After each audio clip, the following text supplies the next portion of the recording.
Hello everyone, welcome again summer 007 vlog. तो दोस्तों, ये इन्फॉर्मेशन उन भाइयों के लिए है जो कि सऊदी, दुबई, कुवैत रिटर्न हैं, वहाँ पे हैं और वो कतर आना चाहते हैं, लिमोजीन में काम करना चाहते हैं, ऊबर चलाना चाहते हैं, ऑनलाइन टैक्सी चलाना चाहते हैं। ये इन्फॉर्मेशन उनके लिए, और ये इन्फॉर्मेशन उनके लिए भी जो कि इंडिया में, पाकिस्तान और बांग्लादेश में नए भाई लोग हैं जो ड्राइवर है वहाँ पे, और जो यहाँ आके ऊबर में और बदरगो जो यहाँ की एक साइड है उसमें काम करना चाहते हैं। ये इन्फॉर्मेशन उनके लिए है। तो भाइयों, मैंने ये इन्फॉर्मेशन इसलिए बनाने की सोची क्योंकि जो भी ऊबर में या बदरगो में या ऑनलाइन जो टैक्सी ये चल रही हैं, जितना भी ऑनलाइन काम है लिमोजीन का, तो वो भाई आज़ाद वीज़ा लेके यहाँ पे आते हैं ज़्यादातर लोग, और यहाँ आने के बाद अपना वो काम लाइसेंस लेते हैं। लाइसेंस लेने के बाद वो सोचते हैं ऊबर उनको मिलेगा, तुरंत वो काम करने लगेंगे, महीने में वो 4-5-3 हज़ार बचाने लगेंगे।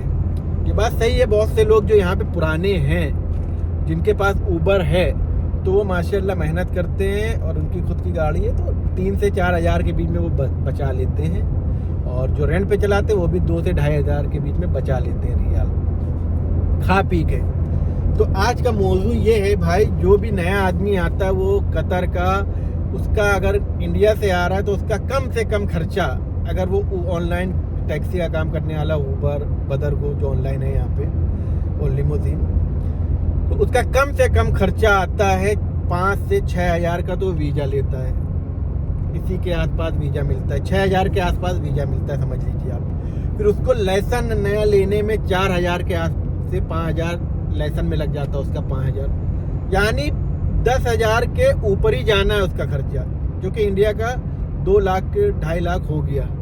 ठीक है, कैलकुलेट कर लीजिएगा, 22 का है, मैं आइडिया बता रहा हूँ, यानी 2.5 लाख के आसपास उसका खर्चा आ जाता है। उसके बाद जब वो नया आता है यहाँ पे, तो उसको रूम चाहिए रहने के लिए। 1 महीना, 2 महीने, 3 महीने नहीं लगते हैं लाइसेंस में। अगर आप सिस्टम से लाइसेंस लेंगे और नंबर से, तो आपको मिलेंगे कम से कम 5 महीने के बाद का अपॉइंटमेंट लाइसेंस के लिए।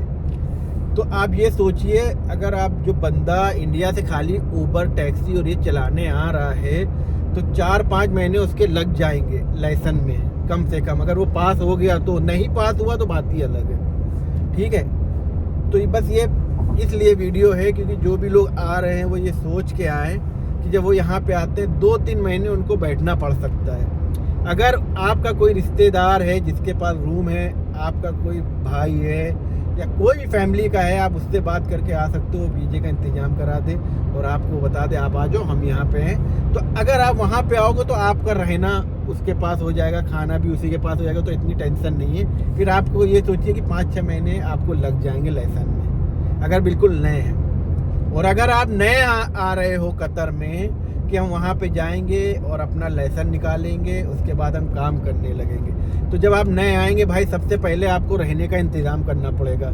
एक तो 6 हज़ार का वीज़ा लिया, 7 हज़ार का लिया, जैसे आपको वहाँ पड़ा। आने के बाद यहाँ पे रहने का इंतज़ाम कम से कम नहीं तो 300 रियाल की आपको एक सीट मिलेगी लेटने की जगह। 300 रियाल में आपको लेटने की जगह मिलेगी कि आप वहाँ पे सो सकते हैं, एसी सब लगा होगा।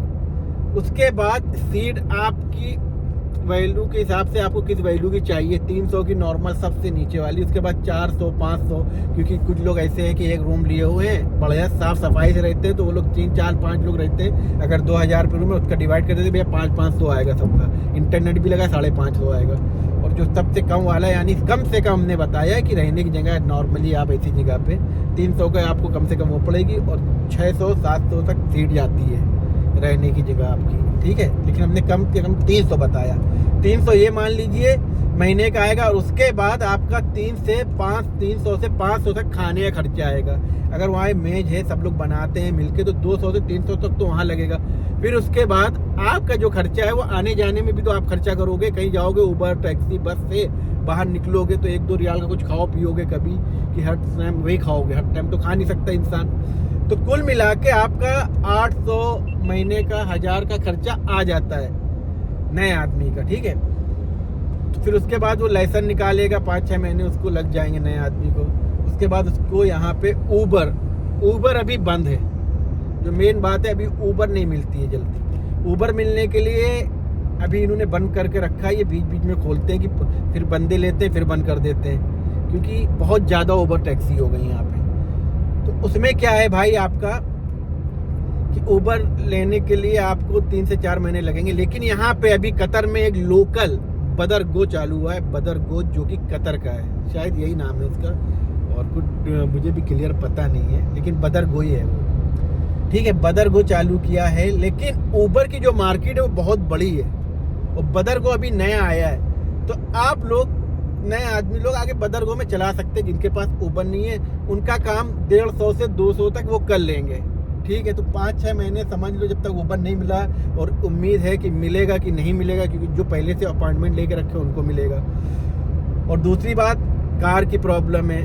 अभी यहाँ पे नया रजिस्ट्रेशन बंद कर दिया है लिमोजिन का, ऑनलाइन वाली टैक्सी का। अब जो कंपनी लिमोजिन के जिनके पास पहले से कार है, तो वो अपने आदमी को दे देती है, लोन पे दे देती है, या उसी नंबर से गाड़ियाँ दूसरी ले लिए, आपको लोन पे मिल जाएगी, ठीक है। तो भाई सोच समझ के आइए, नए आदमी के लिए हो गई ये बात कि इतना खर्चा आएगा जो हमने बताया, लाइसेंस मिला के, खर्चा मिला के कम से कम आपका 10 से 15 हज़ार के बीच में खर्चा बैठ जाएगा। फिर उसके बाद आप यहाँ पे काम कर सकते हो, यानी 3 लाख के आसपास आपका खर्चा लग जाएगा जो नए। और जो पुराने लोग आना चाहते हैं, जो दुबई, कुवैत और सऊदी में हैं, और अगर वहाँ टैक्सी चला रहे हैं और वो ये सोच रहे हैं कतर जाएंगे और अपनी टैक्सी लेके चलाएंगे, तो हाँ वो भी आ सकते हैं भाई। लेकिन उनके लिए भी यही चीज़ है भाई कि आप जब कतर आएंगे तो आपका रहने का इंतज़ाम अगर नहीं है तो आपको रहने का अपना इंतज़ाम करना है, आपको स्ट्रगल थोड़ा करना है, बस ज़्यादा नहीं, क्योंकि आपके पास लाइसेंस होगा। तो उनके लाइसेंस में ये आसानी है कि आप आएंगे, आपके आईडी लग जाएगी 10 दिन में, 5 दिन में, जब भी, तो आप लाइसेंस के लिए अप्लाई कर सकते हो। जब लाइसेंस के लिए अप्लाई करोगे तो आप डायरेक्ट टेस्ट ले सकते हो। तो डायरेक्ट टेस्ट में ये आपको जल्दी मिल जाता है, और जब कोर्स लेते हो तो वो टाइम से मिलता है, क्योंकि जो भी स्कूल में आप जाओगे उनके पहले से लोग सीख रहे हैं, तो एक वो डेट देते, फला डेट से आपका कोर्स चालू होगा।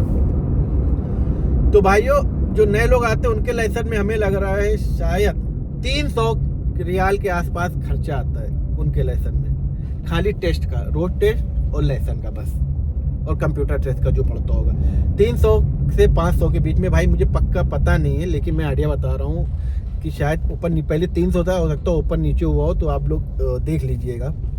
तो अगर वो पहले टेस्ट में लाइसेंस निकाल लेते तो उनको कोई टेंशन नहीं है, तो वो यहाँ आके वो भी इसी तरह से कर सकते हैं, जिस कंपनी में आए हो उस कंपनी की गाड़ी रेंट पे ले सकते हैं। हाँ, यहाँ पे कंपनियों में जो कार होती है उसका रेंट ये होता है 1800 से 2500 तक रेंट होता है। 1800 में जैसे आपको स्विफ्ट डिजायर मिल जाएगी, निशान सन्नी मिल जाएगी महीने में, और 200 रियाल आपका जो कंपनी का फ़ायदा होगा 200, यानी 2000 आपको टोटल देने पड़ेंगे सबसे छोटी वाली गाड़ी लेने के लिए।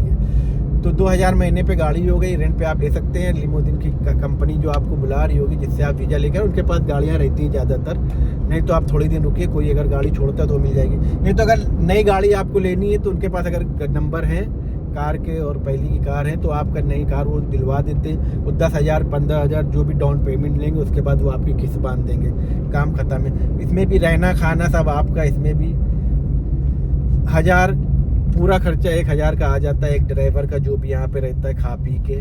और बस ये इन्फॉर्मेशन थी, जो भी लोग आना चाहते हैं अभी बहुत सोच समझ के आए, क्योंकि अभी कतर में उबर चालू नहीं हो रही है, नई कार मिल नहीं रही है। तो बस आप लोग को ये इन्फॉर्मेशन देना मेरा फ़र्ज था, तो आज मैंने सोचा क्यों ना आप लोग को ये इन्फॉर्मेशन दे दे। बहुत से भाई लोग मुझसे ही बोलते, भाई मुझको बुला लो वहाँ पे, मैं ये वो, तो मैं इसलिए नहीं बुला रहा हूँ क्योंकि आप खा पी के उबर भी अगर चलाओगे मेहनत करके 12 से 14 घंटे, तो 2500 के आसपास बचाओगे, उसमें बहुत मेहनत करनी पड़ेगी।